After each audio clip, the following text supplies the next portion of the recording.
নমস্কার বন্ধুরা, আমার ব্লগে সকলকে জানাই স্বাগত। 2 অক্টোবর গান্ধী বার্থডের সাথে মহালয় দুটো ছুটি থাকার জন্য শ্বশুরবাড়ির সবাইকে নিয়ে আমরা দুজনে বেরিয়ে পড়লাম পাহাড়ের উদ্দেশ্যে। আর উত্তরবঙ্গবাসীর কাছে ছুটি মানে হয় কাছে পিঠে ডুয়ার্সে ঘুরতে যাওয়া, নয় পাহাড়ে। আমরা বেরিয়ে পড়লাম রোহিণীর উদ্দেশ্যে।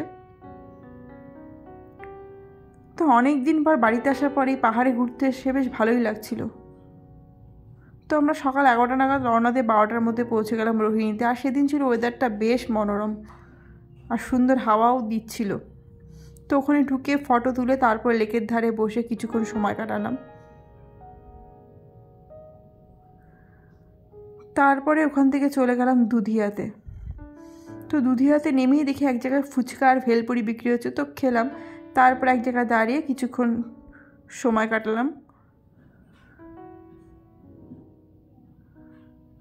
তারপর ওখান থেকে বেরিয়ে সামনেই ছিল একটা ফ্যামিলি রেস্টুরেন্ট, তো সেখানে গিয়ে আমরা লাঞ্চটা করে ফেললাম।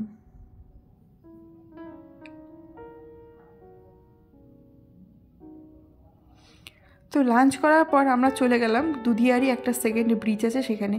তো একে তো শরৎকাল, আকাশে পেঁজা তুলোর মতো মেঘ ভাসছে, তাতে কাশফুল, বেশ সুন্দর লাগছিল দেখতে। তারপর ওখান থেকে 4টা নাগাদ বাড়ির উদ্দেশ্যে রওনা দিলাম। আজকের মতো এই পর্যন্ত, ভালো থাকবে।